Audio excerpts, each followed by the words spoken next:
Hey, what's up, lightboltjoe here. Today we are going to discuss Season 2 of Netflix's original show, co-produced by Shondaland, Bridgerton. This is the follow-up to 2020 smash hit, Season 1 of Bridgerton. Season 1 is very much Daphne Bridgerton's story of falling in love with Simon and getting married, becoming a duchess, etc. This is very much Anthony's story. Anthony Bridgerton, Lord Bridgerton, Vicomte. I can't, Viscount, see, there's an S in there, Vicomte. Anyway, this is one of the best seasons I've seen of any show. Like, I'm blown away. I laughed, I cried, like actual tears. I cheered, I clapped, I gasped, I got goosebumps, my jaw dropped. 7 things, right? There's 8 episodes. Each are roughly an hour or more. I cannot believe the amount of character development we got. A, for Anthony's character.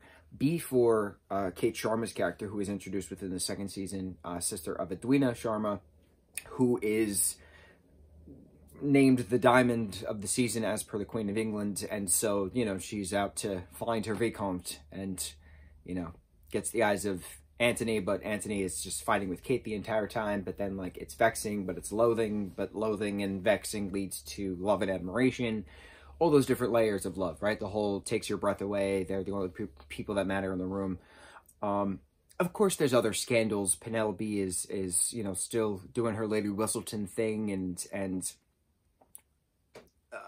Eloise is trying to figure out still who Whistleton is.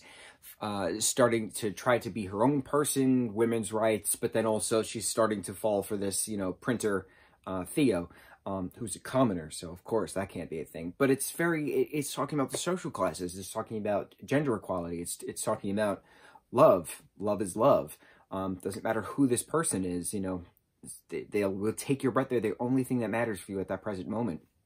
It was just so gorgeous to have these new secondary characters come in from India, to then have Kate and Anthony wind up in a flash forward of 6 months later at the end. Very interesting having that epilogue at the end. I'm blown away with the writing compared to the first. First is very scandalous. First is very funny. First is very dramatic. First is very awe-inducing. But then the second one comes along and you're like, oh my God. Like, they turned the dial to 27. Not just to 10, not just to 11, 27. Absolutely incredible. I'm very happy that it's been slated for 4 seasons in total so far.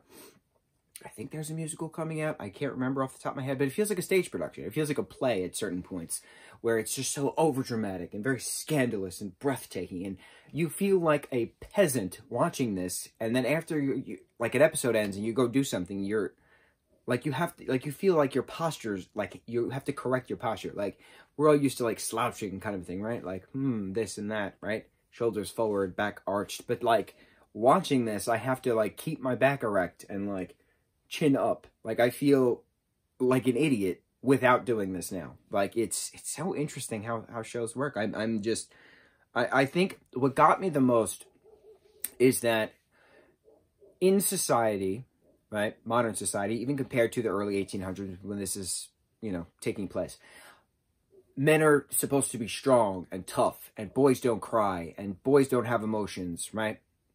Something happened, you get over it, right? To have Anthony have his breakdowns, to have him cry, to have him be this leader he's supposed to be, but experiencing these emotions that he's not supposed to have, incredible. Character development. To show him literally lose his father in his arms because of a bee sting.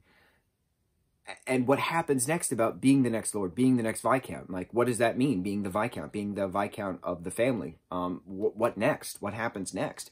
For him to realize that marriage is not just a, you know, a contract. It can be about love. It can be about taking the breath away from someone. To then being engaged and on the altar, about to marry Edwina as per the Queen, like, and then just the scandal that happens afterwards. And then it was just so amazing to watch everyone trying to find themselves in this episode, in this season, compared to the first one. Like I said, the first season is very much Daphne's story. Daphne's in this 3-4 episodes out of the 8. Simon's not in this at all. Their son is in this at the very, very end. Well, technically twice. An infant and then the 6 month later when he's starting to toddle around. Incredible, incredible season. Incredible show.